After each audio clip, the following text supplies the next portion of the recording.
Here we go. Well, my friend, I'd say a long time in the making, but it's only been a couple of weeks.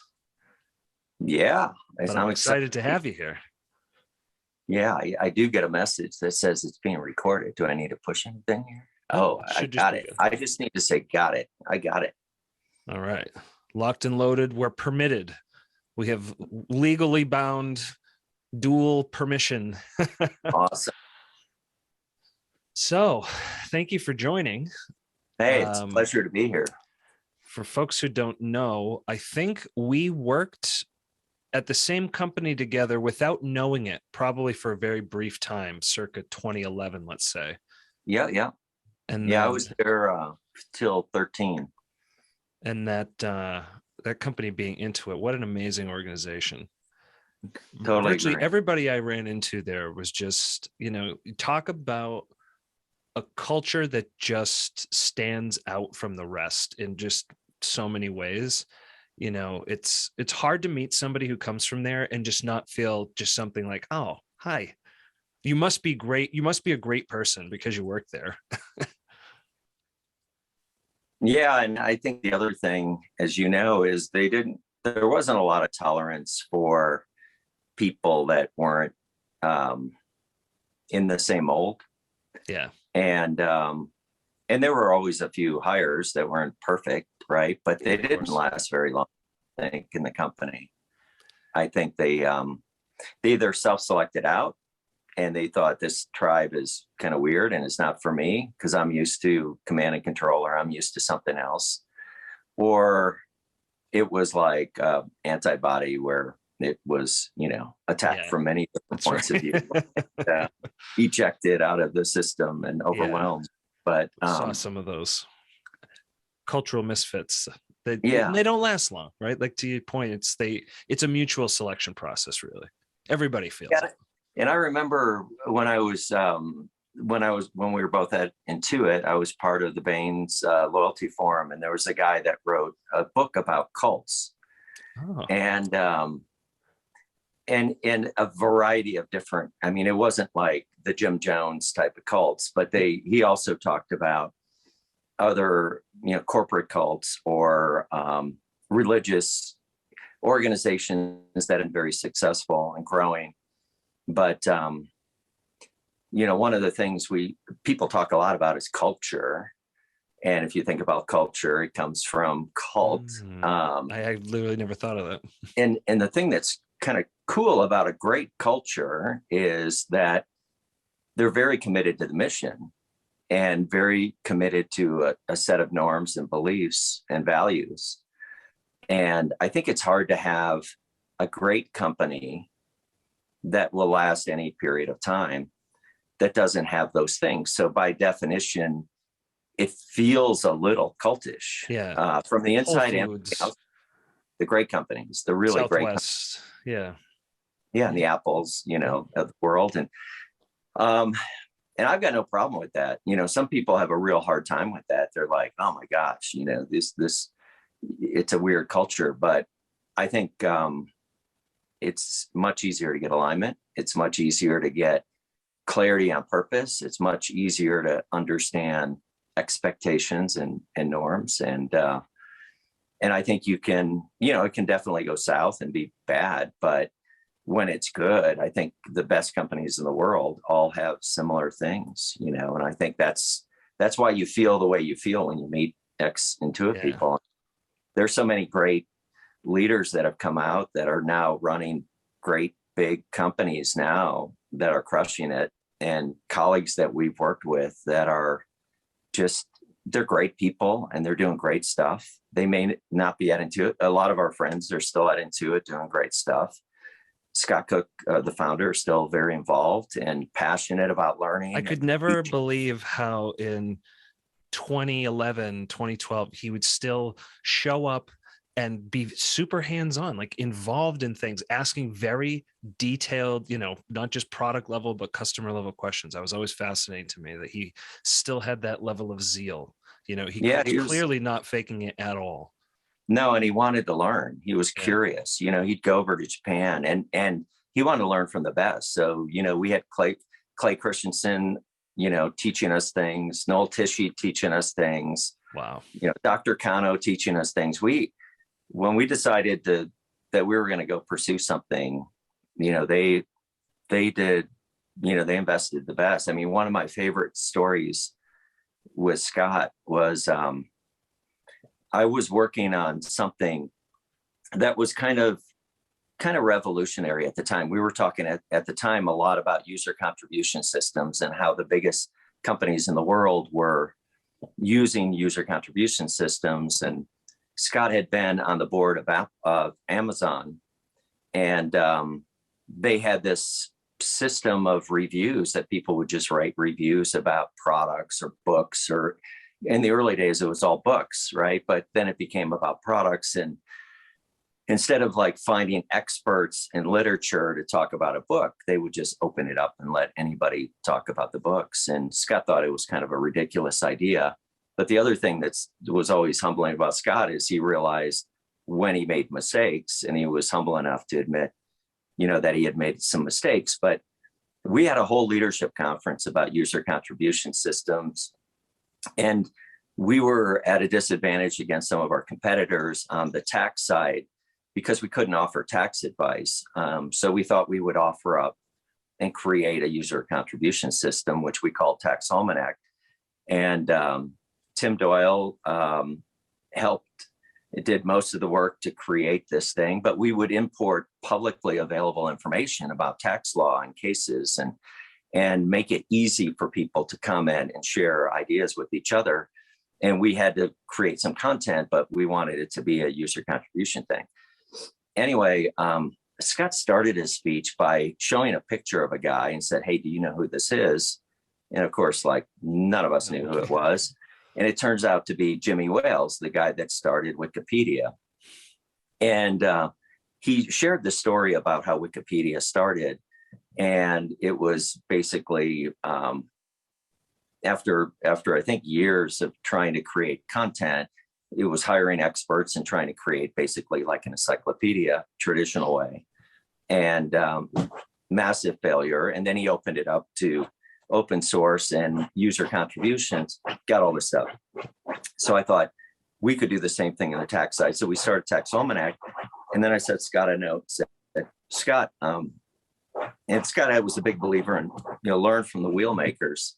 So he said, I said, Scott, could you like connect me with Jimmy Wales so I could learn how he did all the back end stuff? Because they had a big system of contributors, and they had status, and there were leaderboards and all that kind of stuff.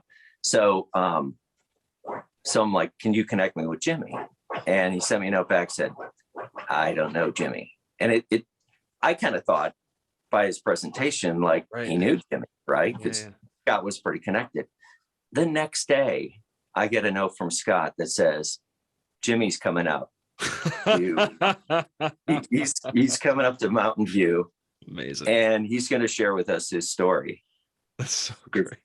Yeah, because he made a call. And sure enough, we had a meeting with Jimmy Wales talking about all the questions we wanted to know that would help us create Tax Almanac. And then within a month, I think, or two, from the concept to launching, we were featured in Time magazine for Tax Almanac as one of the more innovative things. What was that time period? It was in the span of 2 or 3 months from inception to Time magazine. It was crazy. And then we were in Business Week as well.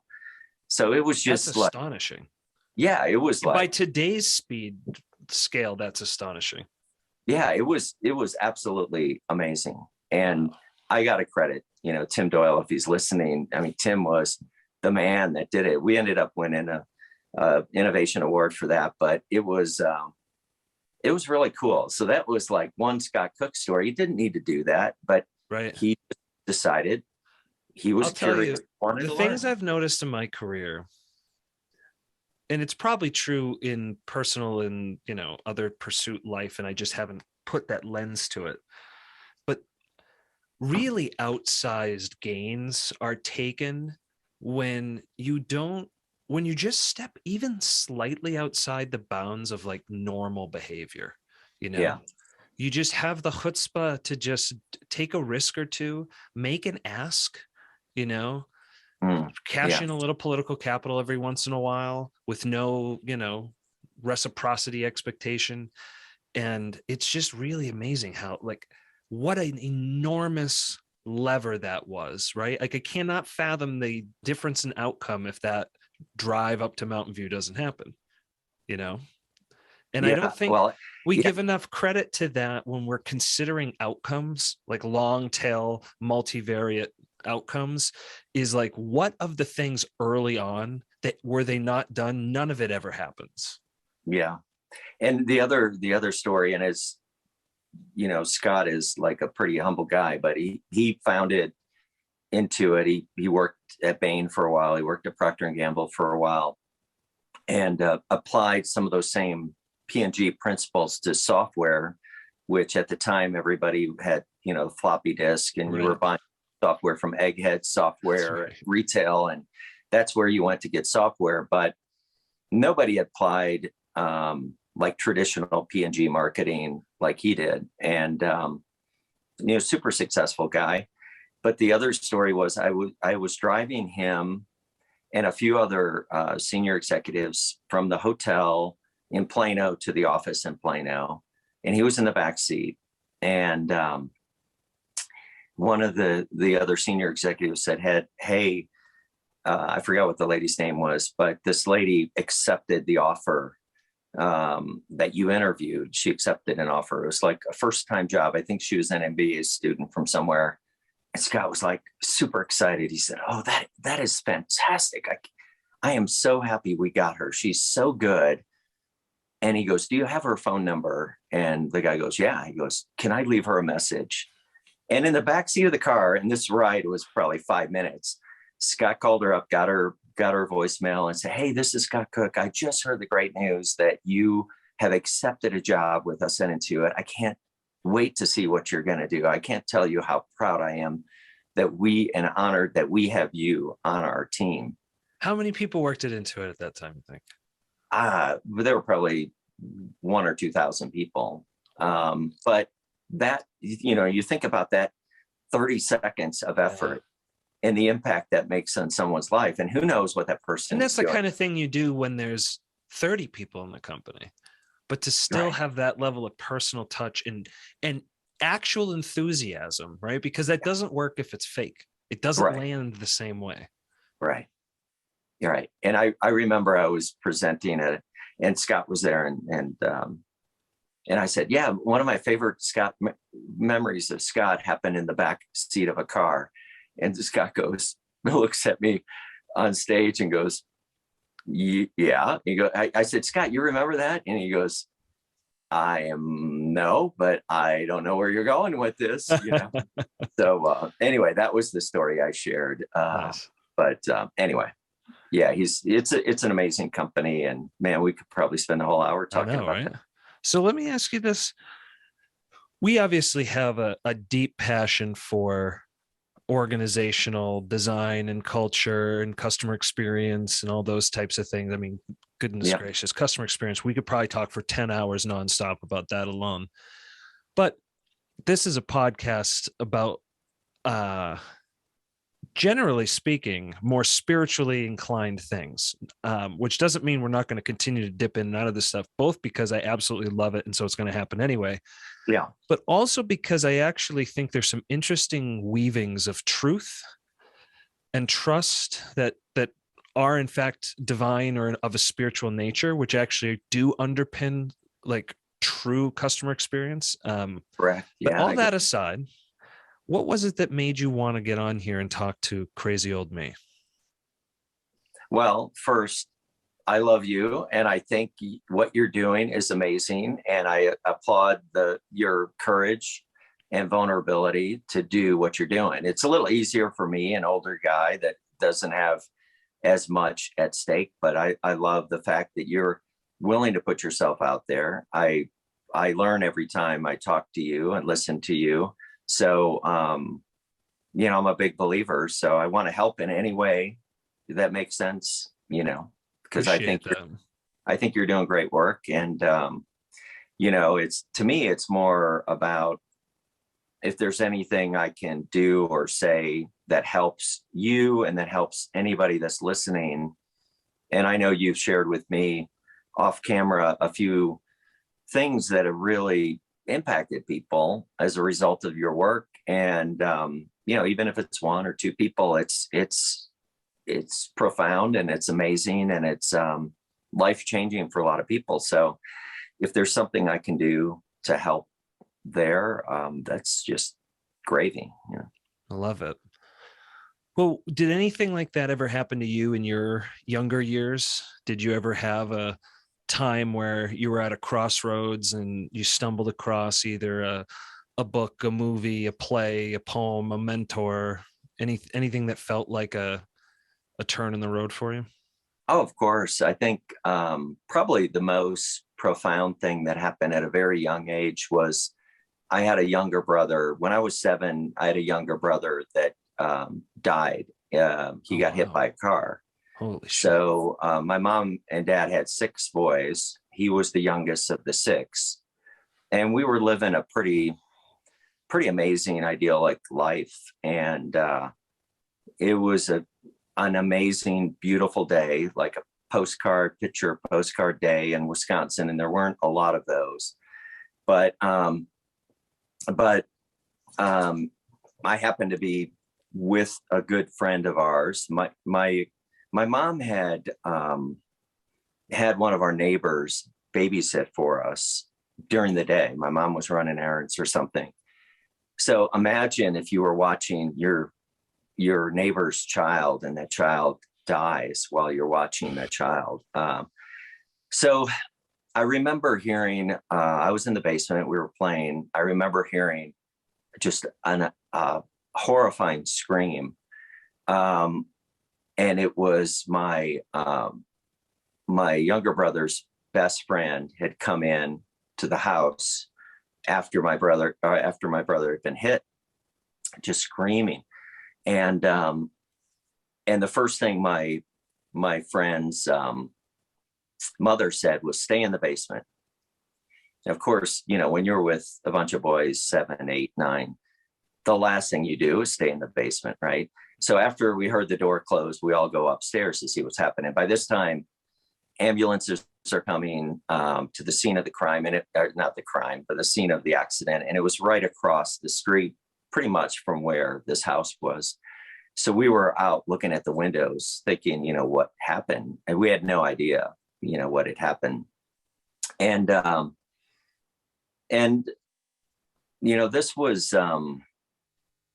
this was profound in a couple of ways. The person that and it was totally my brother's fault. It wasn't the driver, but the driver was a pastor. Oh my gosh. And so and my parents ended up, my brother ended up, his head hit the curb. He ended up on life support, and they basically had to make the decision because his brain was no Even more activity in the brain. complicated. Oh my Yeah, gosh. this was back in the early 70s. And so they ended up donating a lot of his eyes, his organs, and which is amazing, to be able to do that and to have people, they could use, Right. grown adults could use his lens of his eyes because they were about the same size. No shit. And they could see for the first time, it was pretty amazing, or see, for the first time in a long time.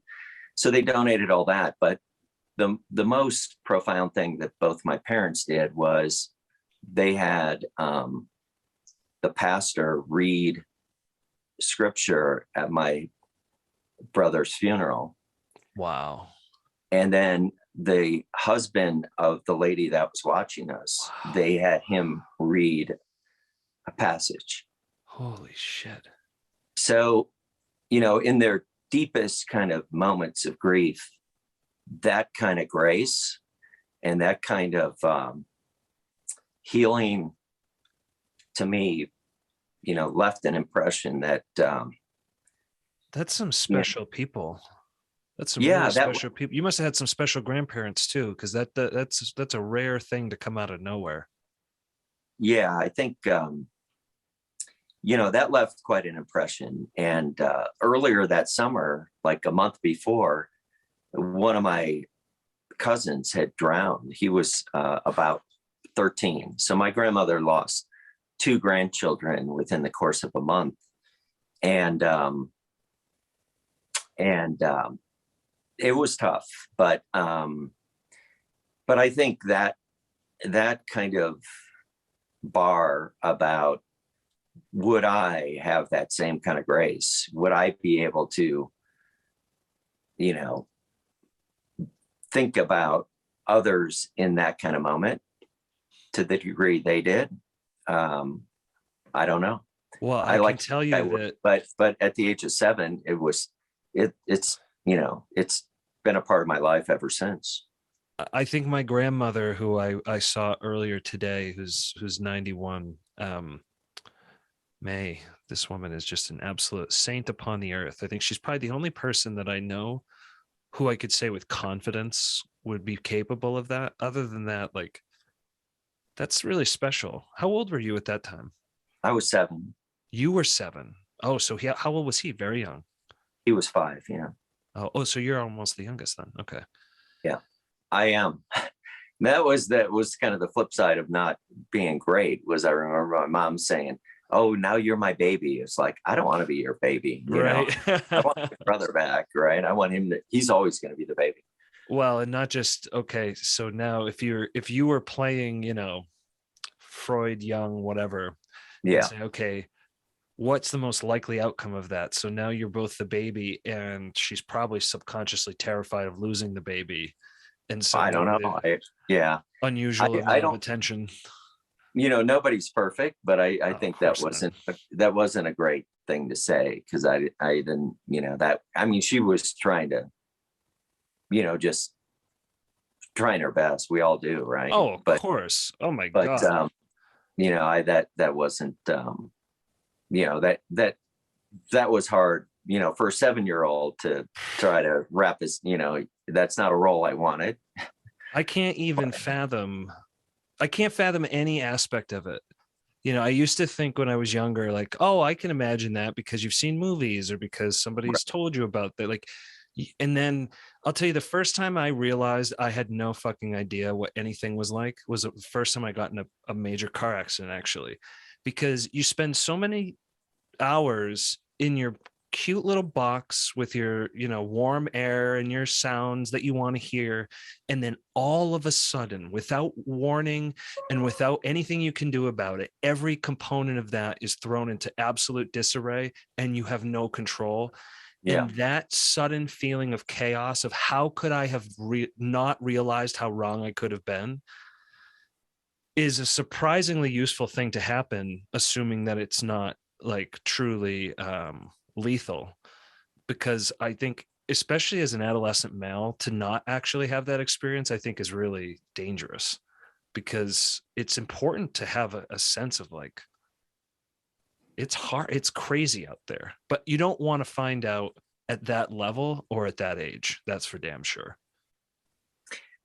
Yeah, and I think the other thing, and one of the things I was going to talk to you about, was this kind of notion that's related to this. But I think I learned it at that age as well, which was about change. I'm kind of in the change business. I've been in it for a long time, but I'm also I also know enough to know that there really is no such thing as change. And Oh, say more. Say more about that. that's what I was going to talk to you about, something that I had written down. But, well, because if you think about it, like, the past is the past, right? What happened happened, and you can't really change that. It happened. It either happened or it didn't happen. Something, Right. but That's a closed but book. but that's a closed book. And right now is now, right? So we're not changing anything. We're just going We're with the here. flow. We're making Yeah. it up, right? Every instant is just that instant. Exactly. So then what's left? What's left is the future. And the future hasn't happened yet. So how can you, So right. how can you change something that hasn't happened? You can't. Ooh. So there's no change. There's different, but there's no change. And that's what I started riffing on and writing down about, people get very upset and they lose their mind and they get very depressed when big events happen, like the one that you were talking about, when you're in a car accident, you lose a person, you lose a spouse, tragic things. But nothing really changed. I mean, what happened was tragic. Now, what maybe has been altered is your perception of the Right. future.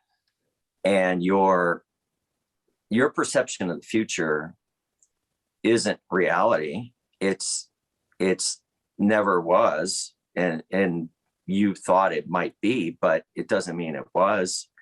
So, and I equate it to like a kind of an imaginary photo album. And now you have to reimagine, and then people get angry. They're like, I can't imagine living this life without this person or with this situation. And they get, instead of dwelling on the blessings of having known this person and all the joyous things that happen, they get bitter about a future that will be without this person in their physical life. And I've always been a little bit like, well, maybe, Right. that could happen.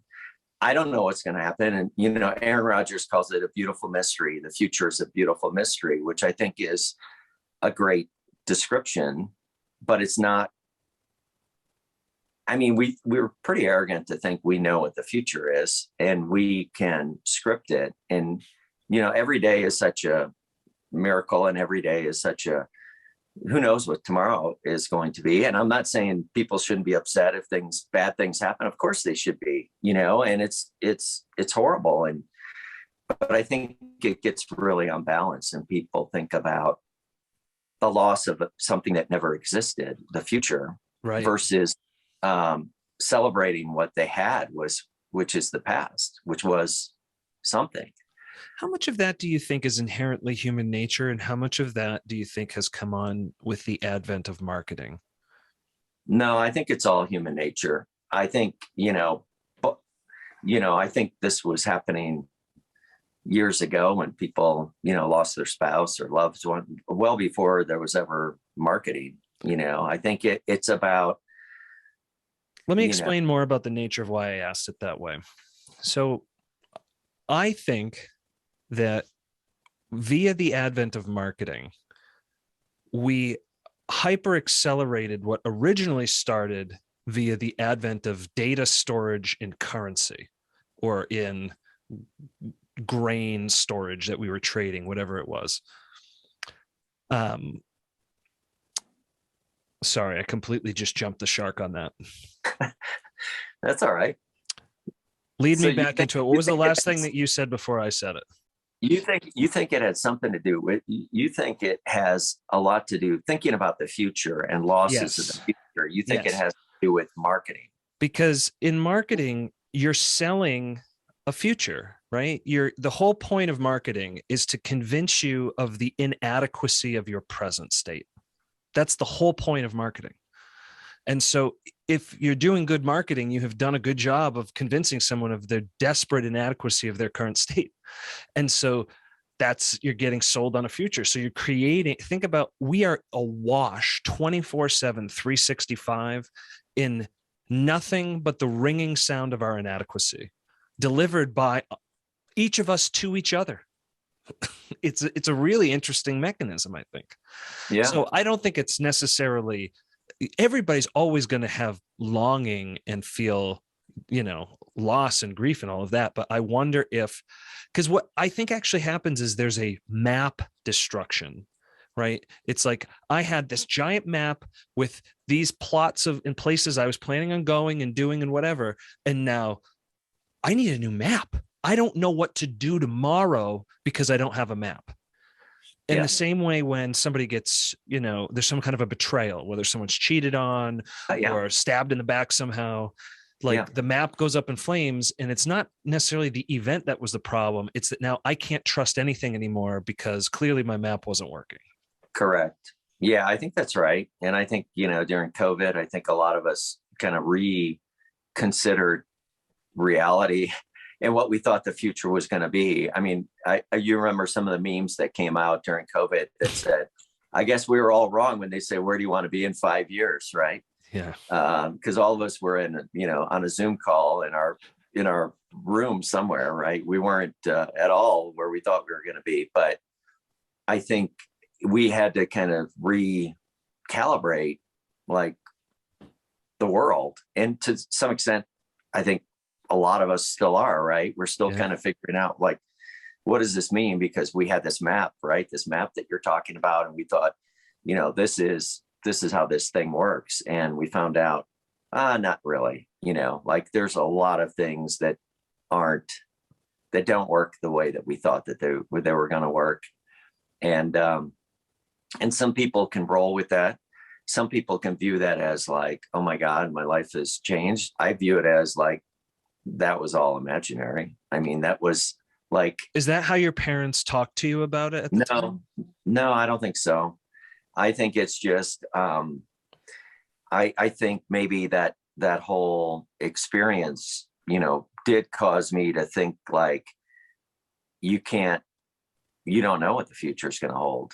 When something like that big happens at that age, it's definitely not, I don't want to say a wake-up call, because at 7 years old, it's kind of hard to have a wake-up call, but I think it is. I think it's an adjustment, like, I never was like bitter, like, oh, life sucks and this is horrible. But it was more like, things can happen. And did you feel like there was a blade over your neck for a while, like that it was going to be me next? Well, that's no, I never felt that way at all. That's good. I know I've had some brothers that thought they weren't going to live past 40, so they spent their money like they weren't going to live past 40, and then they all of a sudden I sure did my best in my 20s to yeah, all of a sudden they're 43 and they're like, holy cow, I guess I'm still alive. But and I don't know where they got that from, but it was just a tape that they had in their head. But I never felt like that I was next. My mom told me that every time she would see a child on a bike, she would think, I hope they make it past 5, or something like that. She, even with grandkids, and, that was, for them to get over that age was a big deal for my mom. I can imagine, yeah. And she's still alive. She's 86, and she got remarried right before COVID, and to a guy she met in 3rd grade. Oh wow, that's cool. Yeah, they re-met at a family reunion. She was married to my dad for about 60 years. Oh wow. And I'm super happy for her that she was able to find someone and spend the rest of her life with someone who's a great guy. And especially during COVID, she had a lot of friends that were alone for years. I can imagine. With COVID and not interacting with anyone. And my mom would violate every COVID rule. So they would, twice a week, they would do stuff together, all these old ladies, and they would get together. And she invited them all over to her house for Easter during COVID the first year. It's like, if we die, we die. We've had a good life, and I don't want all my friends to be alone. It's like, hey, they're the ones they're trying to protect. If they voluntarily all self-select, like, live your life, ladies. Yeah, and they were all like, they were all very careful about not exposing themselves. So it all worked out. I thought it was a little bit, a little more reckless than I think she did, but I think they all survived and they all did well. But they would get together twice a week for every week during COVID. Bless her heart.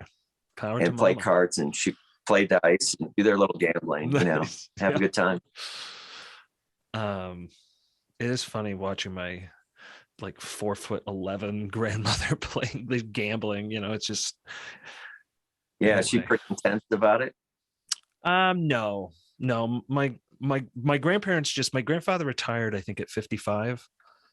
And so I think one of the reasons they're still alive is that they've just had a really low stress life for a very long time. Like everything, they bought everything in cash. They never had any debts. He had a pension. They got Social Security then. And it's just like, life's great. Love, come on over Right. and visit. Let's have a cookout. And they probably weren't like worried about the Kim Kardashian, the bling, and the Oh, they Botox. didn't give a shit.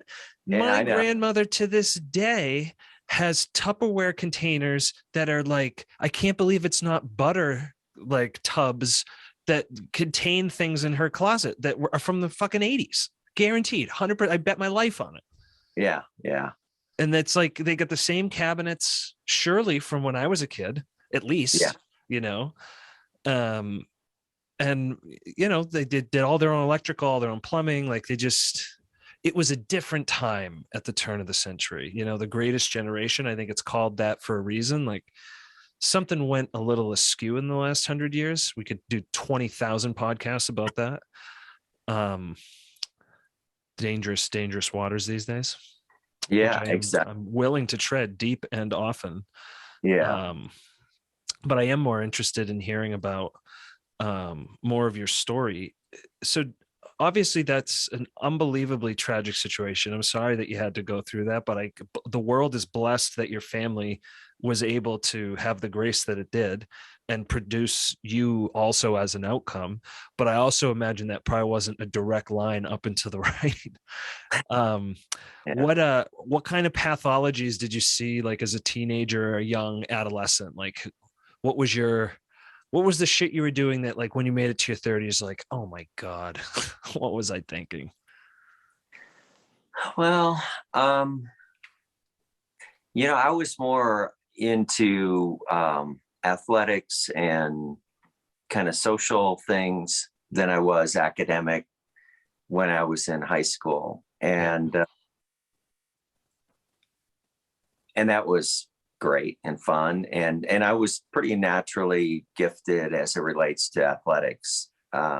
Anything involving hand-eye coordination and a ball, I could do pretty well, and I could accelerate very fast, and then I would plateau. Mhm. So so I enjoyed that stuff, and I did well. Um, and then I started doing a little bit of writing, and I wasn't a very good writer, but I wanted to get better. So I did some of that my senior year in high school, and in addition to some of the athletic stuff, but um, and I won a few awards. So I thought maybe I should go into journalism, even though I wasn't a very good writer, but I think I had better ideas than I did my writing abilities. And at the time, I think it was, I was getting rewarded for at least having some good ideas. So, anyways, ended up going to Purdue University, and ended up writing there, and writing as a kind of a beat writer, and then became assistant campus editor, then became the campus editor. And then I did a summer editor thing. So I got pretty involved where I could make money and practice writing, get better at writing, have editors that really knew what they were doing, that would tell me. Um, and and then my senior year, I did just a column. So I wrote about whatever I wanted to write about, which is probably like stuff that if I ever ran for office would be dug up, and they would be, how could you say this 40 years ago, right? Right. But got to know a lot of great people, and still connect with some of those people. And the guy that's now the general manager is actually retiring this December, and he's doing a pretty remarkable thing. His name is Pat Coonley. Shout out to the Exponent folks, but Pat is going to have a roast for himself. For anybody that's known him over the last 30, 40 years can get up and roast, but you have to pay to roast him, and all the proceeds are going to go to the newspaper. That's cool. Yeah, so it's a great way to And I think there's a lot of people lining up to take a shot at Pat. But anyway, he became the general manager the year that I was on the staff. But one of the coolest things that happened to me, and this was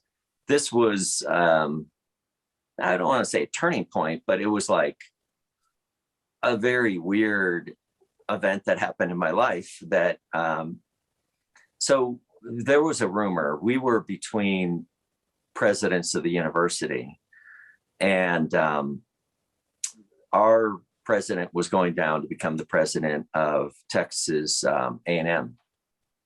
So there was a search for the next president, and there was a rumor that we might have Neil Armstrong, who went to Purdue, and of course the first man to walk on the moon.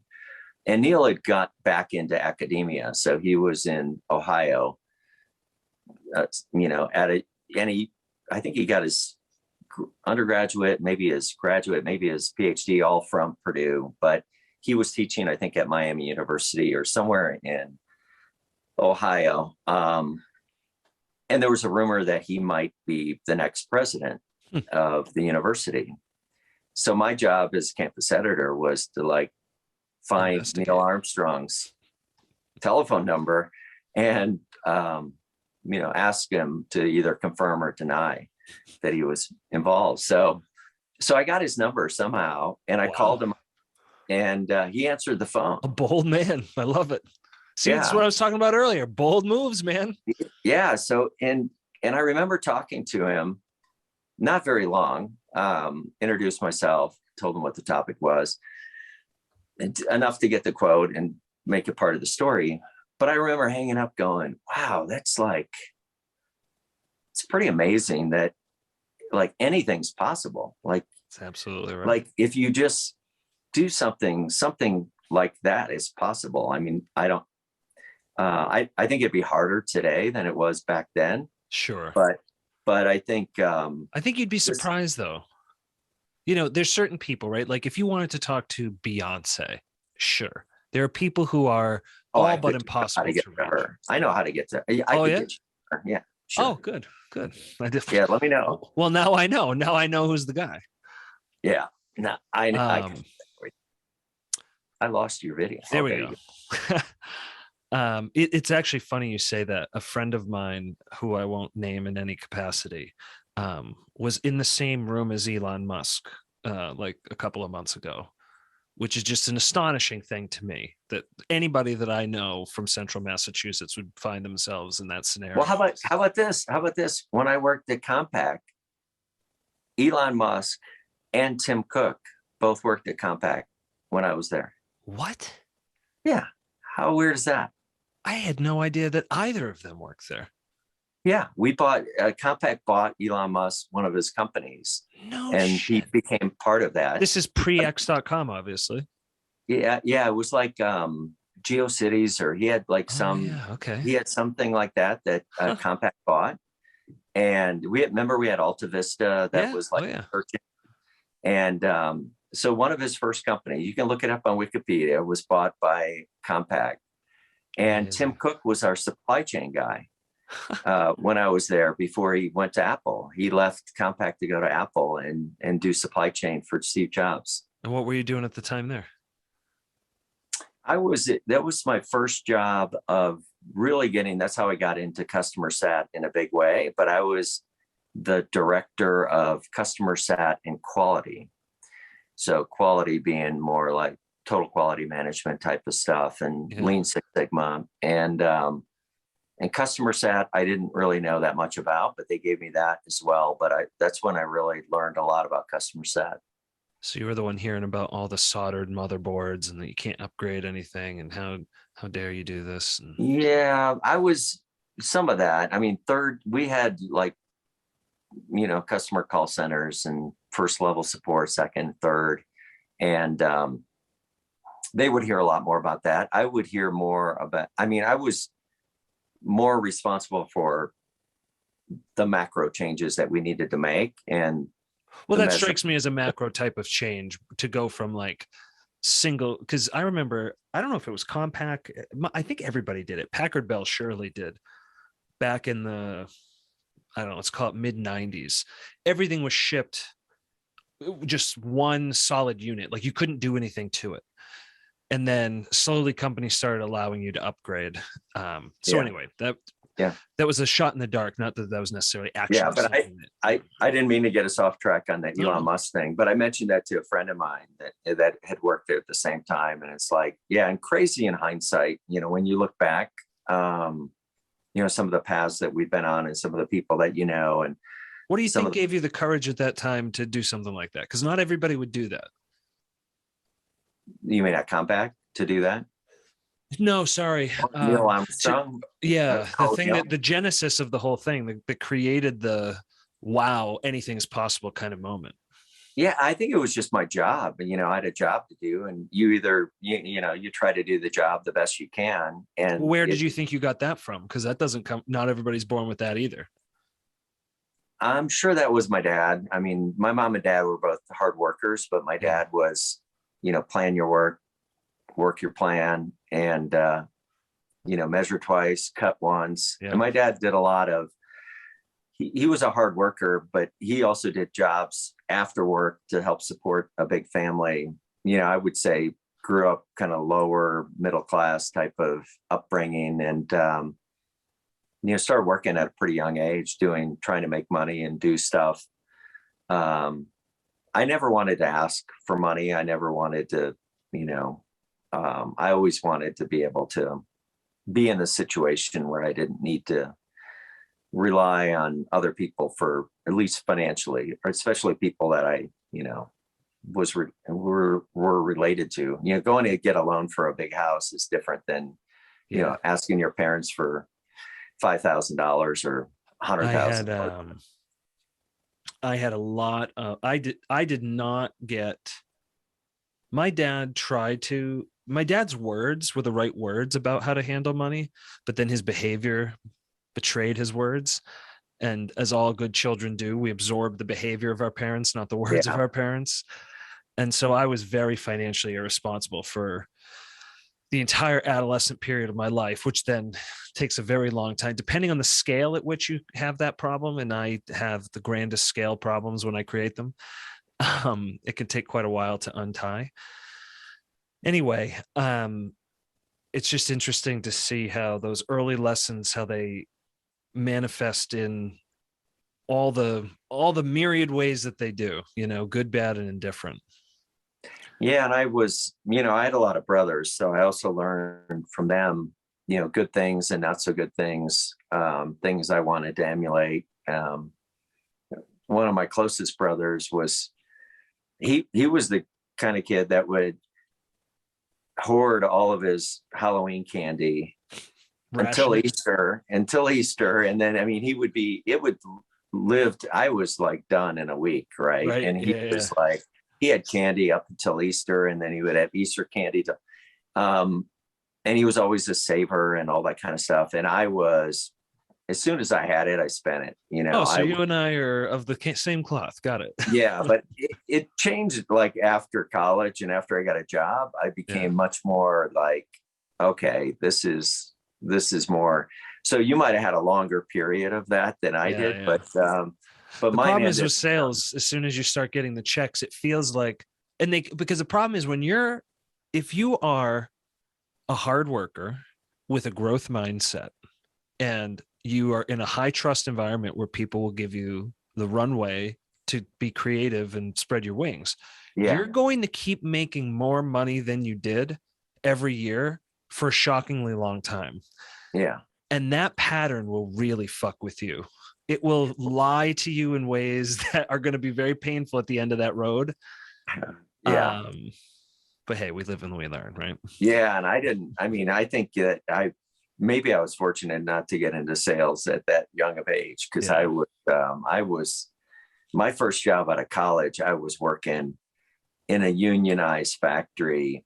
I looked like I was 12, and I was working third shift. I would show up Oh at 10:30 shit. at night Oh my and work god. till 7 in the morning.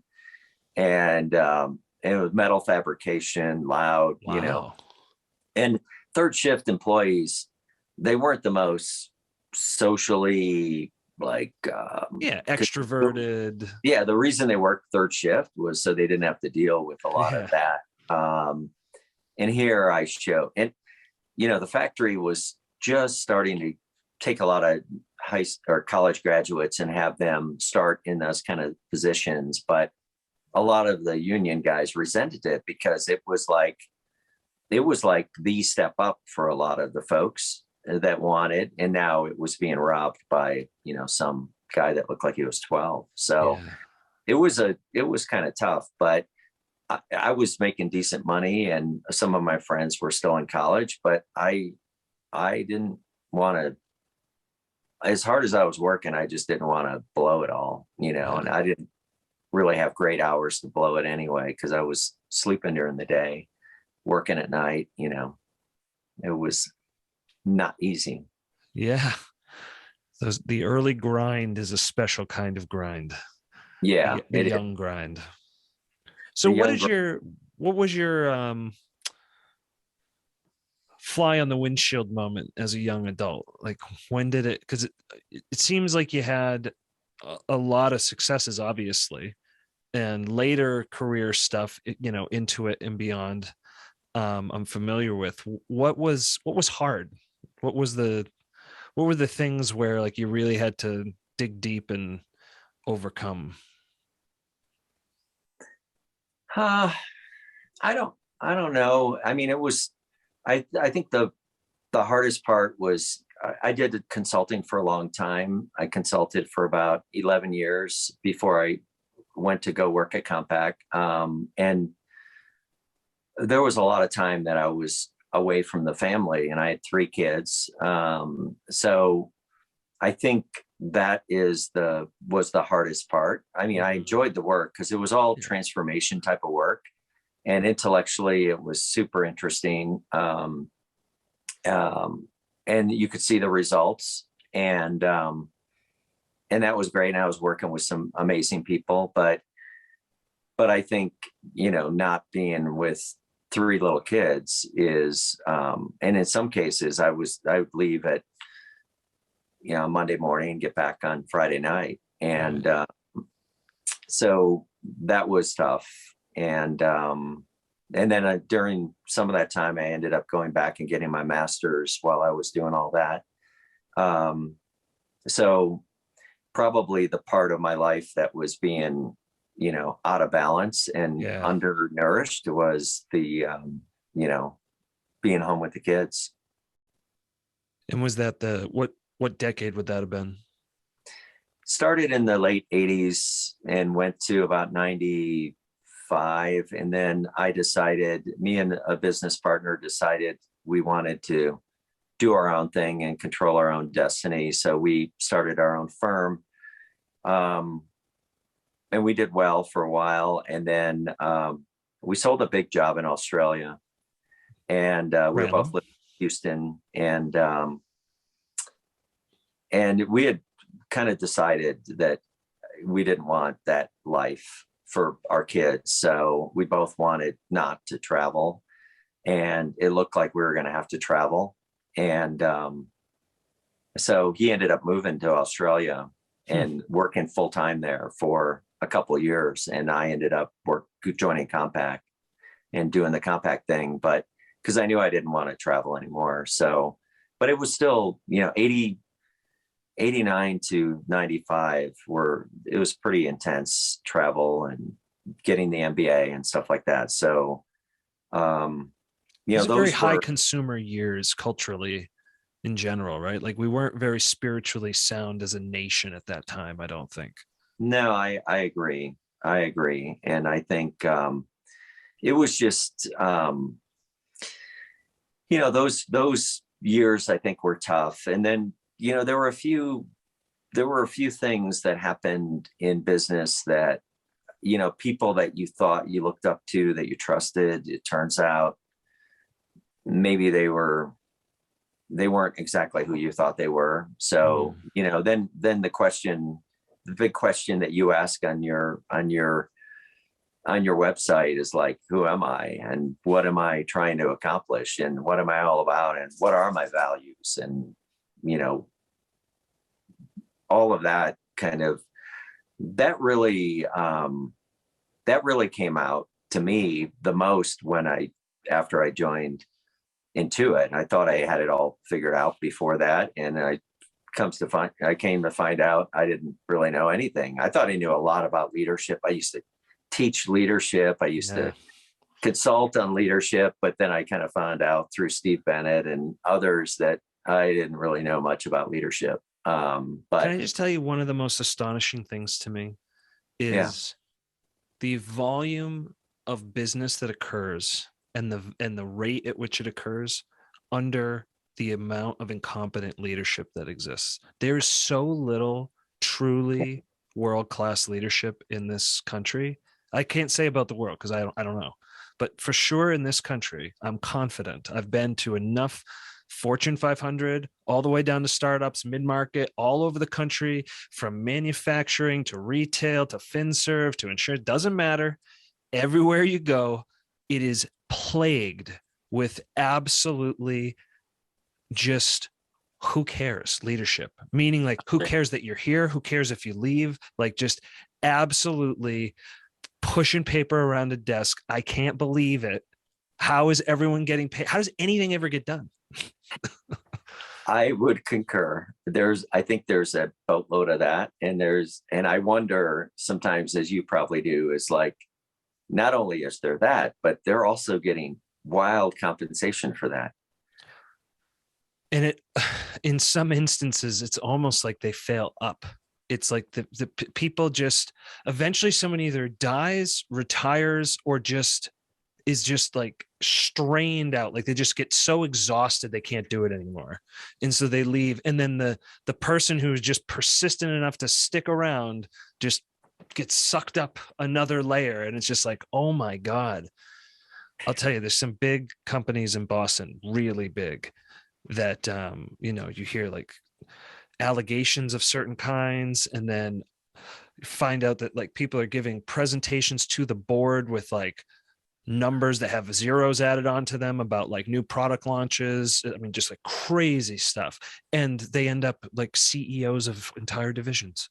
And Wow. in the meantime, in the wake of that, good people are just like exploding off to the sides. It's like, wow. Yeah. You really have no fucking idea what the real world is like when you come out of school. It is so hilarious how much you think you know and how little the shit you read in books matter when you meet first contact with politics and emotions and all that messy stuff. Because that's another thing. If anyone had any idea how many stupid purchasing and like deployment decisions and like just the amount of idiotic decision making that goes on in corporations is astonishing. Like the number Yeah. of things that happen that absolutely never should have been entertained, let alone done. And then because they were done, it's like a sunk cost fallacy problem, and people get into a panic situation. So they start throwing good money after bad. It's just like, oh my God, what is happening? And it's everywhere you look. Yeah. Yes, I know. And that's when you do find exceptional leadership and exceptional people and exceptional cultures, it's rare. And It sticks out. yeah. And I think, we've talked about this before, but I think you're in a much happier situation given what you're doing now and given some of the talent. But that is, you at least can recognize it. And I think there's kind of two people. There's people that like, and maybe there's more than two, but two broad people. But one is the ones that you will just like, they don't care. They just want a paycheck, and they realize everything's like whacked. And then there's the other kind that is like, recognizes this is unhealthy. This is not good for my soul, not good for my mind, not good for my development, not good for anything. My mind, body, and spirit is all going to hell here, and I need to do something different. I'm glad we came to that topic, because that's actually something that I'm very passionate about, and I'm really interested, especially in this very weird cultural clash that we're in the political climate, the social climate. I feel like people are terrified to speak truth to power. And Yeah. when I say that, I don't mean like, hey, I see you exhibiting a lot of masculine behaviors and it's making me feel this way because I had trauma from when I was a kid. Like, I don't mean that kind of thing. I'm talking about you're asking me to do something that I'm incapable of doing. And I never told you I could do it. And you're presuming, and your presumption of it is inappropriate. So can we please find someone who actually can do it? As opposed to, let me take that on, fail at it, and then like everywhere is a disaster because I couldn't have the courage to say words from my mouth. Right. You know what I mean? Like, I feel like this is a real crisis in the workplace. And I don't think it's in any particular division or company or sector or anything. I see it everywhere, Mm. because I see it inside of companies I've worked for. I see it at customers I serve. I see it at partners I have to collaborate with. Like, so I'm pretty confident that it's not a univariate thing. But I'd be interested if it's anything that you see too. No, I agree. And I think the other thing you see is the lack of, and I think it's getting hard. It got harder during COVID, um, to be able to have kind of, in some ways, organizations, I think, believe that they're having better conversations and more transparent. But and maybe it's just because I'm a white guy, right? So like, I'll put that out there. Like, you know, I, but I think there are a lot of conversations that aren't happening, um, that are either should be happening or really have nothing to do with what the company's trying to do. And it becomes self-absorbed and like it becomes its own energy thing that's not, I mean, that's not helping the company go forward. But um, I don't know if I'm making myself clear on any of that stuff, but I do think it's, we used to have a thing at Intuit. It was speak the truth as you know it while preserving the relationship. And that was all part of the ethos or how we operated with each other. Right. And even integrity without compromise. It wasn't just about financials. It was, I'm not going to say something about Matt that I wouldn't say to his face, because that is lacking integrity. So if I'm going to have the conversation and speak the truth as I know it while preserving the relationship. It's not just, hey, Matt, you got to zit on your forehead. Right. It's like, I don't like the way you look like shit. whatever, Clean up. I don't like the way you dress. Right. But it needed to be related to something, but that allowed a free flow of conversation, inquiry, advocacy, all the balancing stuff. And, but I think when people are told like, your opinion is not that important, or like curious, and it becomes harder to have conversations, and, so that's just my point of view. And people talk about, and we're going to like go into area that's probably not the most comfortable for a lot of people, but people talk about privilege. I don't view my life as a privilege. My dad grew up in a cabin in northern Wisconsin, no running water, no electricity. He had one pair of shoes a year.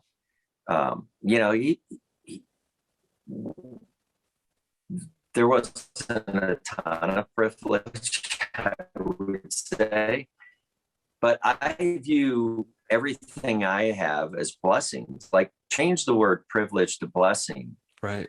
My biggest blessing ever is I was born in this country. Mm-hmm. That's a blessing. Yeah. Like, it's a problem. Are we froze? Your video's frozen? Your video's frozen. I can still I might be out of. Can we pause a second? Sure. Yeah. Yeah, your video is frozen. Why don't we pause for a second? Because I need to get some juice on my phone. Okay. I don't remember what the last thing we were talking about is. Well, maybe you can splice this, huh? Oh, of course, you can do anything you want. That's a great All part of right. technology. You can Yeah, insert stuff, I was, reorder it. yeah, delete. Yeah, absolutely. Yeah, what I was going to talk about was, I think to me, I mean, we're all humans. We're all trying to figure it out. We've all had, you know, things happen to us that are tough, environments that we come from that are challenging. And, I just have a hard time with the word privilege, you know, and I happen to be a white guy. So, you know, white privilege is a thing, but I just changed the word to blessing. And I think about, not that I have white blessings, but I have blessings. You know, you can call it a privilege if you want. I don't care what the hell you call it. I view them as blessings. And the first one for me is I was born in this country. And if I'm born in a lot of other countries, or any of us are born, any non-Americans are born in a lot of other countries, that is not necessarily a blessing. I mean, Right. being born in this country is a huge blessing. The second blessing for me is like, I'm healthy, you know, like I have a mind, I can use all my limbs, I can see, I can taste, I can feel, I can walk. Um, the blessing of health is so much more than the color of your skin. You know, I was blessed to have amazing parents, and that taught me hard work. And if you're born in another country and you're disabled and you don't have good parents, and you don't know the value of work, or even if you're born in this country but you're disabled and you have, you know, parents with no work ethic, or let's say you're born in this country and you're not disabled, you're healthy, but you have horrible parents and you never learn how to work. To me, those are all blessings. They're not privileges. And people can call it what they want, but I know I went to high school with kids that were white, but they didn't have, you know, the parents. And I went to high school with people that were not white, but they had amazing parents and they did fantastic things. So I think those, you know, I was just lucky as hell, right? Because of some of these blessings. But I think the privilege thing, it's, to me, it's fine to use the word, but what gets me really riled up is the refusal to see that privilege is both situational and a sliding scale. So I'll give you an example. You or I saddle up to a bar at midnight, a crowded bar in a downtown area at midnight. We're trying to get a drink, and there's a young woman who's attractive who's standing next to us who's also trying to get a drink. Who has privilege in that scenario? It's not us. She does. She's going to get served immediately, and it may be even bought by somebody else, right? Now it's 2 a.m., the bar's closed, and we're walking back down the dark alley to our cars. Now who has privilege? Well, now it's us, right? We're 2 hours apart, 15 feet apart, in and out of this bar. And all of a sudden, we've had a complete flip flop in a privileged situation. So to me, privilege is like, yeah, there are some situations where, yes, because I am a white male, I am going to have less of a hard time. Like if I get pulled over, absolutely, I'm in an advantage. There's no question about it. Absolutely unquestionable. right. But like, first of all, what the fuck am I supposed to do about that? Number one. Number two, I don't think it helps the system to harp on and create other out of anyone, because that's what the whole system of wokeism seems to be doing right now. Is it's trying to, like, in a series of like moves of retribution, like turn the weapons on the captors, is sort of like the theme of what it feels like. And it's like, first of all, has anyone heard of an eye for an eye? Like, I don't know. Like, biblical shit was written down for a reason, guys. Like these old stories, they matter. You know, like there is no solution through hate, only through Yeah. love and compassion and understanding. And it's like, okay, so yes, it was very important that the whole Me Too thing happened. Unquestionably, men have been behaving in large packs as general pigs for a very long time. Absolutely. No doubt about it. I'm so glad that that happened. I was completely ignorant to it, by the way.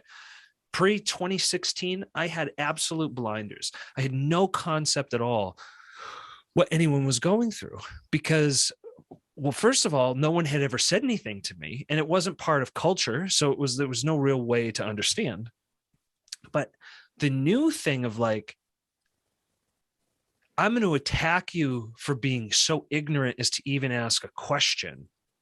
That kind of stuff just boggles my mind. But I'll be honest, Yeah. I think that we're about ready to see a change because I think we've reached the boiling point for the rest of us, let's call it. Yeah. And I agree. And I think part of the redefinition of what it means, what certain terms mean, like if you're not doing this, then you are this. Right. And it's not what you think this used to be. It's not doing this. Like, and to me, the equivalent would be, let's take abortion. They're like, while we're here, let's go for all of it, right? Let's take abortion and say, if you're against abortion, you're really not against abortion unless you're picketing at a Planned Parenthood. Right. If you're not picketing at a Planned Parenthood, you are for abortion. Right. It's like, well, wait a second. Who are you to define me as for abortion because I don't actively go out there and picket in front of an abortion clinic? Well, that's like, you might think you're against abortion, but if you're not doing that, you're really part of the problem. Like, part of the problem is you're not actively supporting those that are against abortion. And it's like, what are you doing? Yeah. Like, now if you don't put your pronouns, if you don't put your pronouns in your profile, that's a microaggression against every other gendered person who would not be cisgender. It's like, what? I know. How are we getting to this? How are we getting to this algebra? Right. Exactly. So it becomes like everything becomes so twisted and so conditional. And, you know, I have a hard time because I think, you know, then other people are trying to defend me, you know, which is like, okay, you could do that, but to the point where it's like aggressively, you know, imprisonment, lack of jobs, doing this, it's like, wait a second, you know, like that's a whole nother level of evilness that is like, was never part of the. And there's some of it, like the Weinstein piece of it, you know, like he did deserve to lose what he had. He was a monster for a long time. Like there's some of that that's like, I get it. Creepy guy. But like Senator Franken, like a picture that was taken like, I don't know, 10, 15, 20 years earlier that wasn't with a comedian that wasn't actual touching. It was an implication. And it's like the piece of it, the piece of it that killed me, or the theme of that thing in particular, because it continues to go on, isn't the upset over the act, which I think is a little childish, to be frank, but that's my own perception and I'm not a woman and I get it, all of that. But the inability for like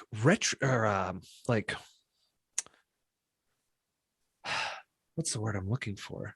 Like reflection or introspection or something, or no, to be able to like heal and grow as a person, right? Like, so let's say I'm no longer a 22-year-old POS, right? Like you're talking about some of the op-eds or whatever you would have written. Like, if somebody could have found my AIM chats from 2000, I would be blacklisted from every place on earth.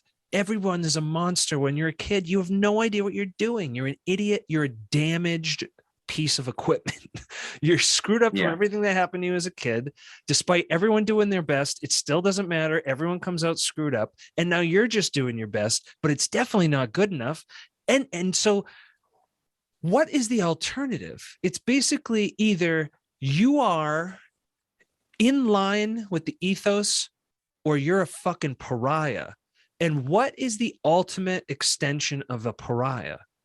Death, exclusion, starvation, right? Like, and we're seeing it operate in real time. Like, these people truly are like very vitriolic in the way. And now, some of the questions you have to ask yourself, or at least I'm asking myself, is how many of these people are even real? One of the interesting things about what's going on with Elon Musk right now with this whole Twitter debacle is, I bet he got tipped off to the fact that there was over 20% bots on there after he started just looking into like what was going on and how everything's getting so stoked all the time. Like, because I go out and I'll go weeks in real life without encountering a single confrontation of any meaningful nature in public. Like, everybody has their intra-family spats, whatever. That's not what I'm talking about.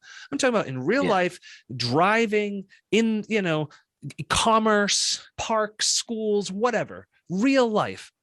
Never do I see things going like completely haywire.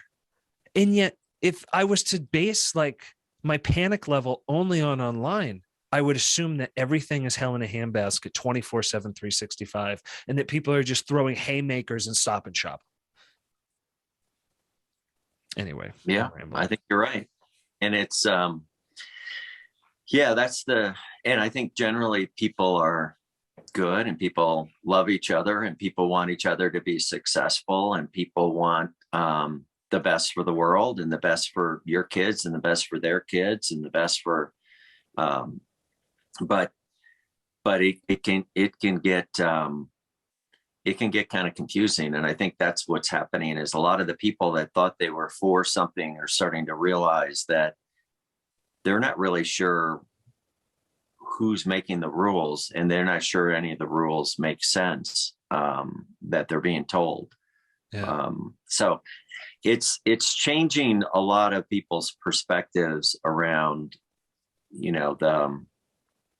what they thought was real. And I'm with you. I think a lot of this stuff is like really good, but some of it is like it's turned the opposite of what it's trying to accomplish. Exactly. Like we were excluding people.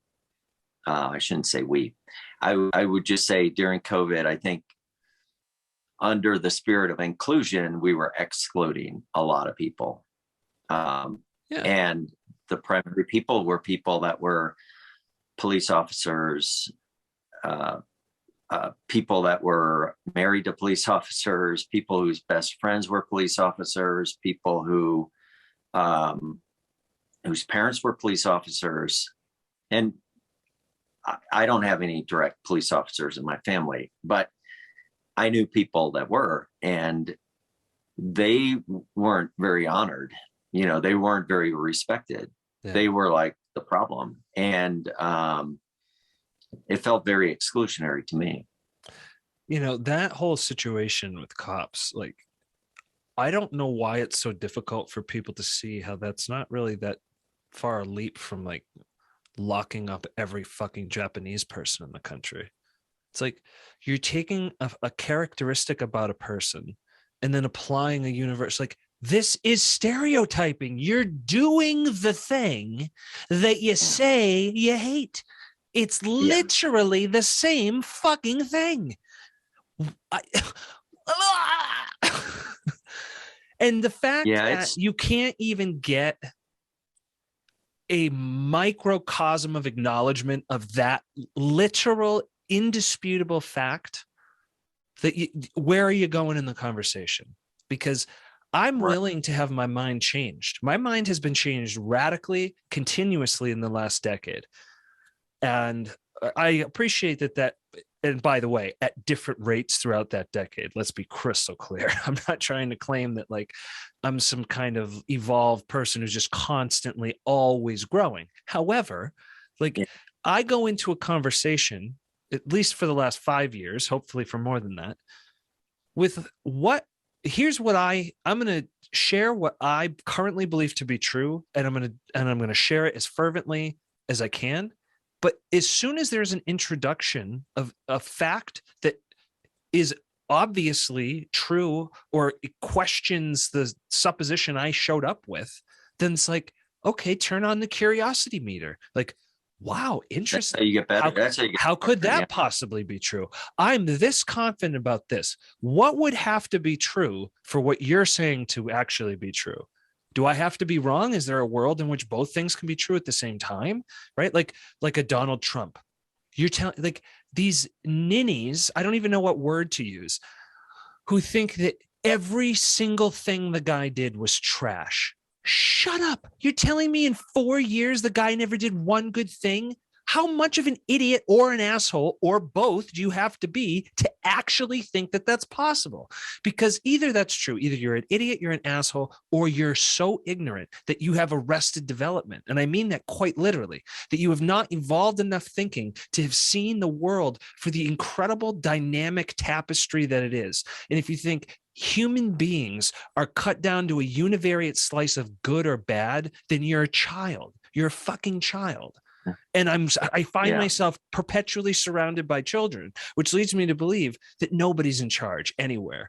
All of us are all just kids running around doing our best to keep this fucking wheels from coming off the bus. Yeah, and you wonder what's the logic of some of the movements forward. Like their movement now of like MAGA, which I was talking to a neighbor of mine. He's in his 60s. He had no idea what MAGA stood for. I said, it's making America great again. And he said, I thought it was some kind of white supremacist statement. And he goes, but if the current president decides to use that as like a bad thing, it's like, I think a lot of Americans are going, making America great again is not a bad thing. So why are you saying MAGA is a bad thing? It's like, I'm not sure like where the, and I'm not supporting that. I'm just saying like, what's the logic to your point? And if you think about like Chappelle, I mean, like Dave Chappelle, I think who's probably the greatest amazing living comedian. I agree. And his last show, like how he got hammered for that last show. And it's like, did you even watch the whole show? Right. The show where he's crying, talking about his dead trans friend. Like what are we even talking about, guys? Right. The most gifted, like, I don't think they ever watched it. I don't think they wanted to include that part of their narrative. And I think that's why, Chappelle was like, I don't really care, like you guys think. It's like, watch the show, right? And then for someone to get up, and go after him, and for them to go after Chris Rock. And I think Howard Stern was talking about this a few weeks ago. He said, the difference in the reaction between Will Smith going up to Chris Rock and how Hollywood treated that and how the whole community treated that versus the guy that went after Chappelle. And I don't know if you looked at his arm, but his arm looked like something I'd never seen before. And he was all beat up and bruised, and they took him backstage, and none of that happened to Will Smith, of course, right? He got his award, he got the applause, he got the standing ovation, right? But very similar acts to two different situations, right? I'll tell you what, though, but that whole Will Smith situation. Sorry to interrupt. The whole Will Smith situation is a fascinating case study to me, because I had already downloaded his biography before that situation had happened, but I hadn't read it yet. And the opening page of his biography is basically him saying that everything you've ever seen on screen is a lie to cover up for the fact that when I was 7, my dad hit my mom in the head so hard when her head hit the floor, like blood spilled out, kind of thing. And it's just like, wow. And so everything I've ever done has been building up a persona to like make up for the fact that I failed my mom that day. Oh, wow. And it's like, okay, so now he's got a woman who he thinks he's failing by not defending. And now he gets it. And it's just like, oh my God, in the first fucking page, Brian, I couldn't even believe it. Yeah. And yet, instead of having a dial, and by the way, the rest of the book only continuously, perpetually reaffirms his entire trauma story, all the way down to ayahuasca ceremonies where he's healing himself at the end. It's a fascinating story. I really highly recommend it as a biography. Also, I was a big Will Smith. Yeah. I still am a big Will Smith fan. I'm heartbroken that this is happening. Right. But like, also, I think I was heartbroken to find out how much of like his bravado was so fake. And you know, there's a part of your childhood that kind of dies, I think, when you learn that kind of stuff, if you were young around the time that people were famous or whatever. But the thing that sucks is we had an act that was so clinically diagnosable. Like it literally an armchair psychologist like myself could do it 100 fucking days a week without knowing anything about his background. Then he had just published this book within the last year. That means it's available in millions of copies for people to see. Why couldn't that have been the headline? Why could the headline not have been, we need to heal ourselves? Look at what we're doing.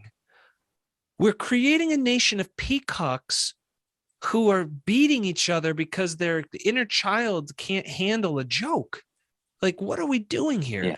That could have been the narrative. It was so in plain sight. It's astonishing to me. And instead, it went down virtually every other possible rabbit hole that it could have gone. Right? Of all the myriad things that could have come out of it, and don't get me wrong, many of those memes were painfully hilarious. I laughed out loud more than once. However, it was a sad sight. Sorry, this is wildly off topic from Chappelle. No, sure. And I think the other sad thing is, I think Chris Rock, who's probably the second funniest guy in the world. I mean, he is a funny man. But he's a small guy, right?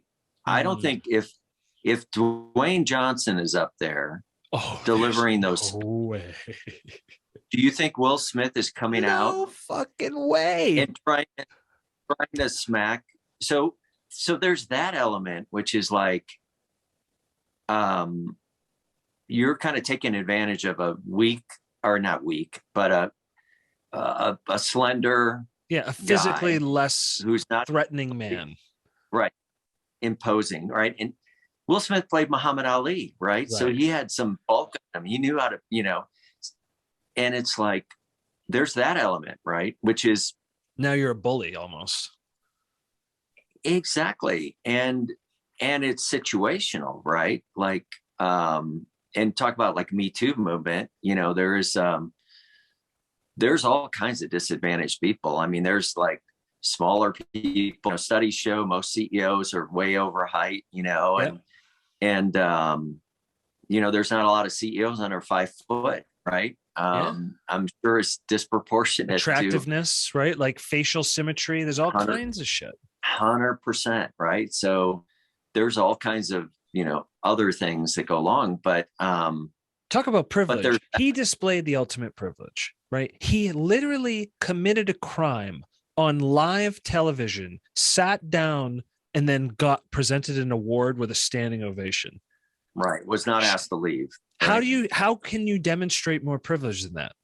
Take a shit on the stage? Like, what could you do? Yeah. By the way, did we notice he's not white?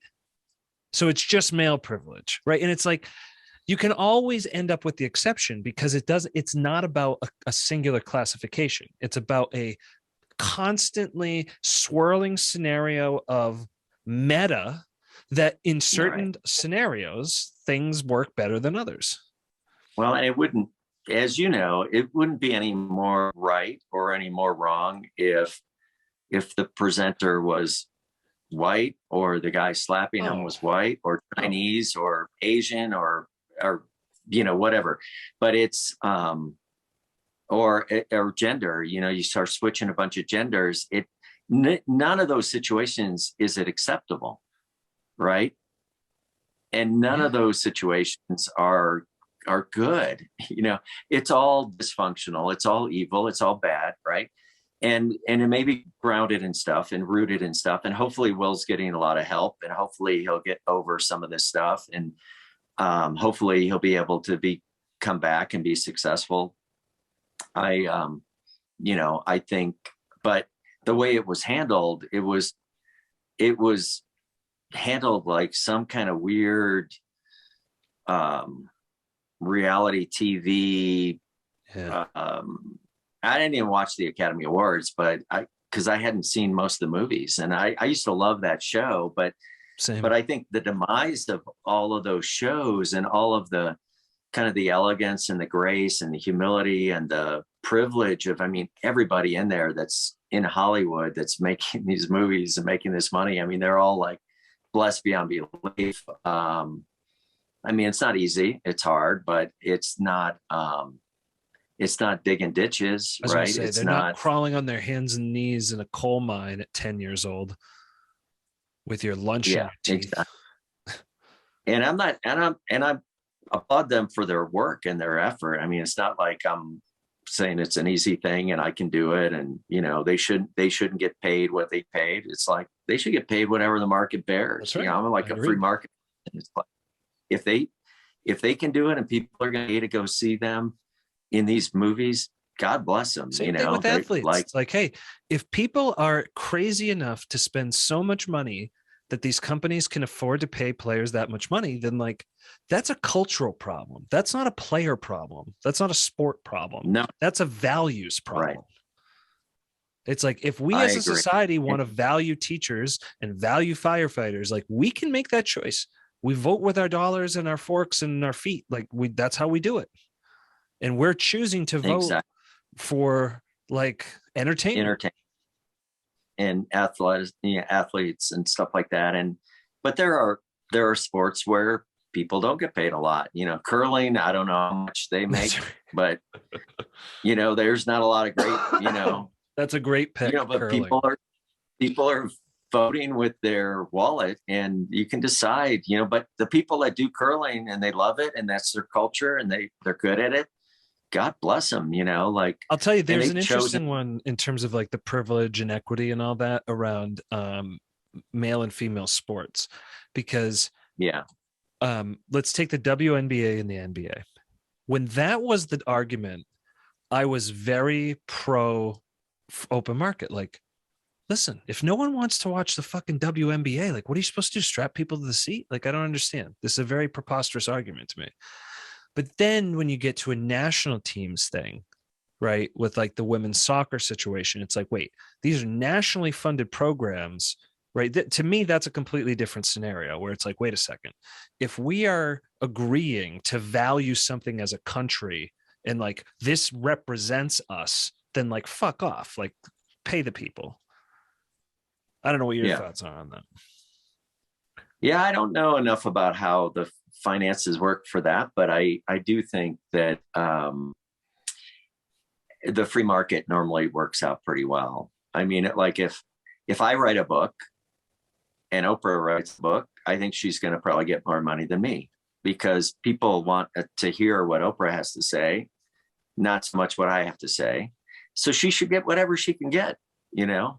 And I should get whatever I can get. And mine may be like nothing, and hers may be hundreds of millions of dollars, but it is what the market will bear. And I don't think people care much about, what I look like, or, but so I'm more of a believer in that. And same with entertainers, the ones that do well, they get a lot. Now, if there's the inability for Oprah to publish, because of the color of her skin, or because I can get published easier than hers, that would be stuff that you'd want to make, go away. But I think for the most part, I think the free market works well. Maybe I'm naive, and maybe I'm part of the problem. I don't know, but it feels like it generally it works pretty good. I don't know about government funded stuff, but here's one thing.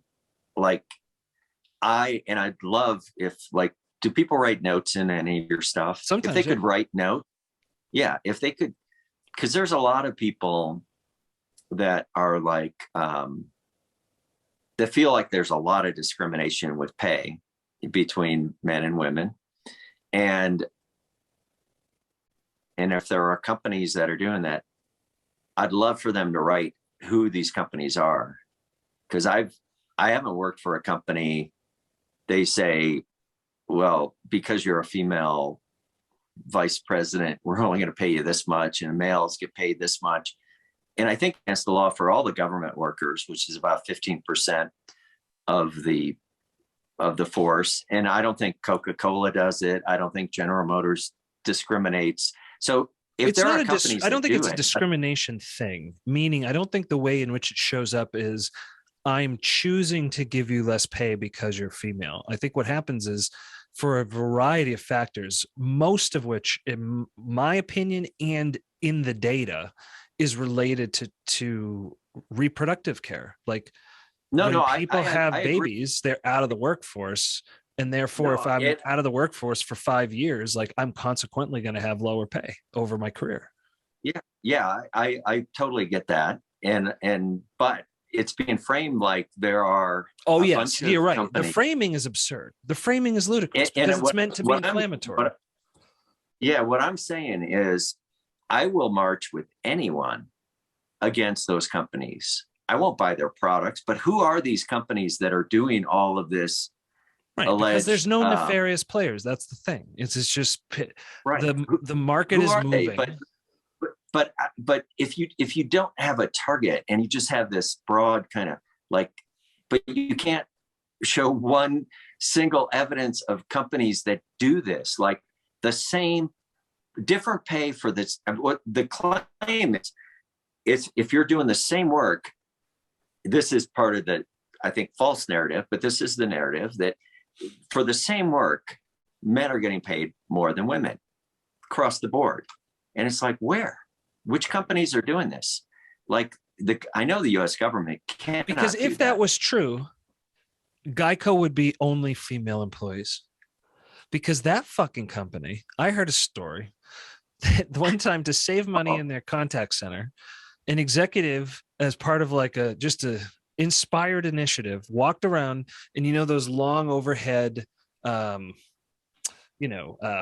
bulbs, the T12 bulbs or whatever, Yeah. you've got, and there's like 2 in a unit, and there's just rows and rows of them. They went around, and in every other unit, they unscrewed every other bulb, right? So instead of 2 bulbs per unit, there's now 1. And so they saved, let's call it $700 a month in electricity doing that or whatever, right? Like, that's the level of frugality we're talking about with these people. So if you could get away with paying people less money for the same work, that fucking company would be nothing but women. Because that's how focused they are on that thing. And so by that alone, you should assume that there's something wrong with the theory, because there are no companies that are focused on low pay, like cost controlled, employing only women, right? Someone would have done that. And it would be great. It would be great. Yeah. My point is, if there are examples of companies that are doing that, let's call them out, because let's stop it. Because it's unacceptable. Of course it's unacceptable. Anything overtly discriminatory in any way, shape, or form is obviously disgusting, intolerable, and should be stopped immediately. I think what's happening is, what we have is like 10th order effect problems, and we're attributing it ridiculously to like the easy scapegoat. So for instance, I think that the pay gap is because of no paternal leave in this country. There's no culture for it. There's no support for it, like financially anywhere. In Canada, Germany, other places, you get like a year between both parents, and you can use it however you want. Like, okay, you take 12, you take 2 here, whatever. And it's like, okay, if that was true, and if it also felt culturally acceptable, because I've heard things said allowed, not at my current company, but at other companies I've worked at, where if a guy even took 2 weeks off paternity leave, 2 weeks, it's just like, well, I didn't know he had the fucking baby. It's just like, what is wrong with people? We've gotten this, I know. that is the toxic masculinity that they talk about in commercials and shit, but that's real, right? Like that's absolutely real. However, it's not the caricature thing that it's portrayed to be either. It's like, it's a complex, fucked up system, and let's find some like open-hearted problem solving here. Because guess what? Who doesn't want to help babies? Like, let's go help the babies. Okay, we're all arguing to keep them around. Okay, well, if we keep them here, can we fucking take care of them, please? How about we keep mom and dad or both home? Somebody? Like, give them formula. Give them formula. Give them formula, please. Anything. Oh my God.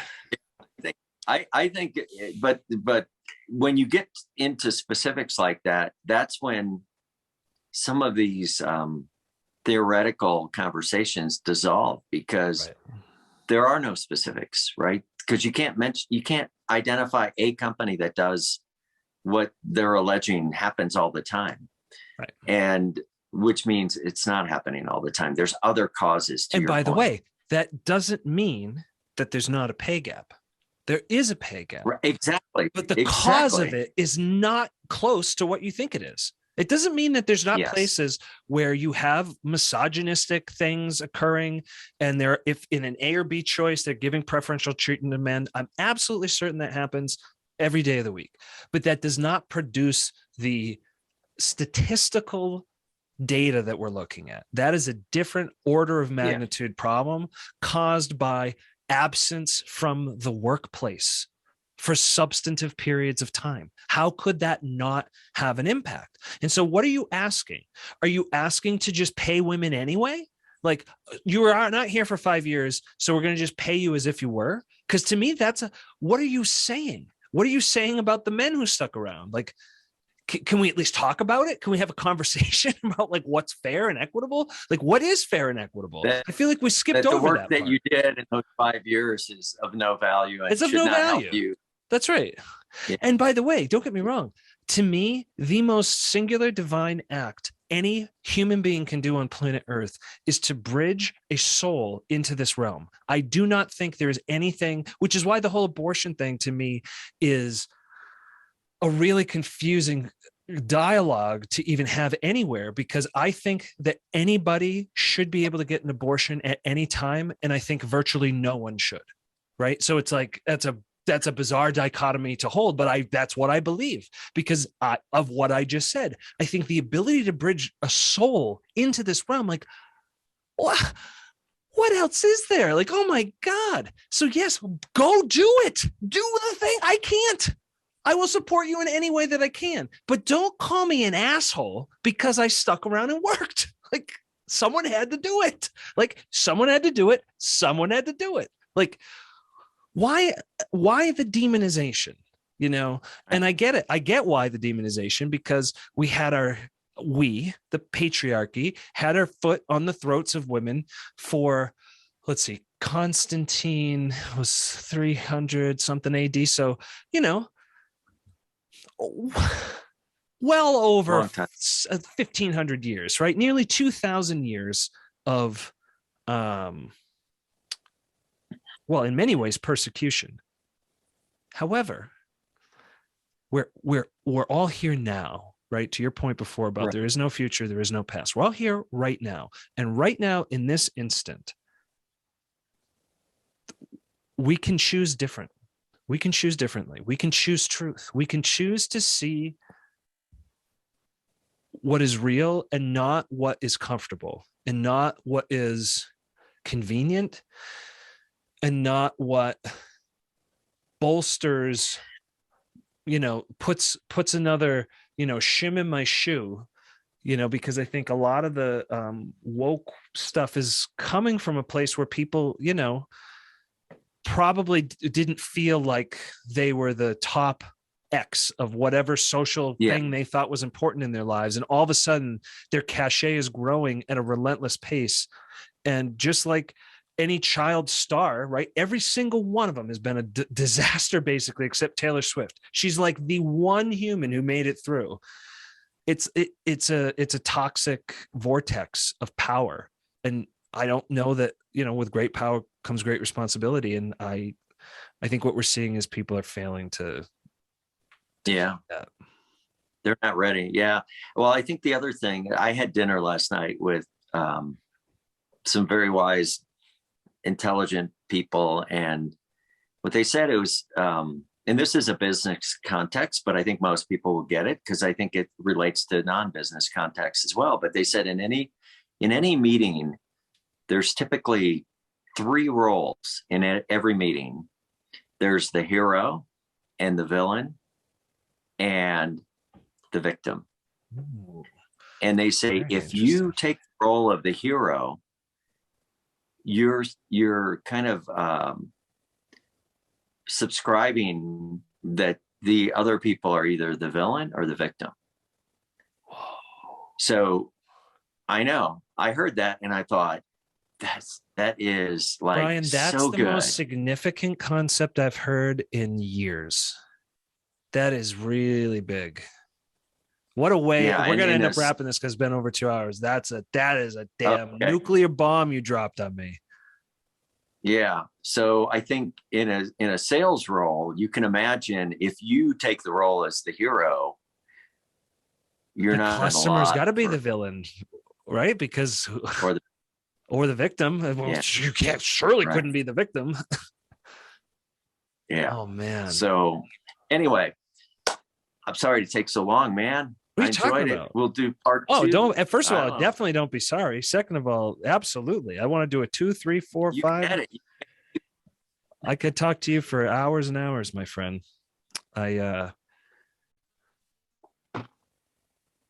There's not a lot of people who, every time I talk to them, I feel like I learned something of import. And that could just be because we only, we don't speak nearly as frequently as we used to. So there's some function of that. However, oh yeah, that's right. Every be like, I've this before. I'm honored by the fact that you stay in touch and that you are vulnerable with me and share things that I just presume you're not just throwing out, out of your pockets to everybody who comes around. It means a lot. And so thanks for your friendship. It's been a great chat. Looking forward. Well, you're welcome. And my pleasure. And hopefully somebody will get something out of this. And maybe it's about grace and forgiveness and about humanity and about kind of just thinking through issues at a deeper level, like we talked about, and not just taking statistics and running off with narratives that may or may not be true or representative, and asking deeper questions and thinking about what they're really all about. And if people don't agree with us, I'd love to hear about that too, because again, I'm here to learn. So challenge everything. Yeah, I think it's kind of hard to say anything of substance where everyone's going to agree with you. That's right. So I think I'm completely comfortable with that. And I think we're both like honest enough to know, like, we don't know it all, and we might learn something, and we might not be right. I mean, I've certainly been wrong a lot in my life, and but I've also been probably vocal to the point where it's not helped my career, and it's hurt because you're one of me. It's just, I can't tolerate for too long things that I passionately disagree with, or things that I think are hurtful to other people. Yeah, exactly. To the point where don't hurt my team. People don't even know they're hurting colleagues, hurting people by their words or actions. And I'm never have been the kind that just will sit on my hands because I want the next paycheck, or I think it's going to be better for me. So And I think people remember that. And I'm not doing it for them so much as I am just for, I'm not sure why, why I do it, but I think it's more for, righteousness, I guess. I think there's a certain element of doing what you think is right.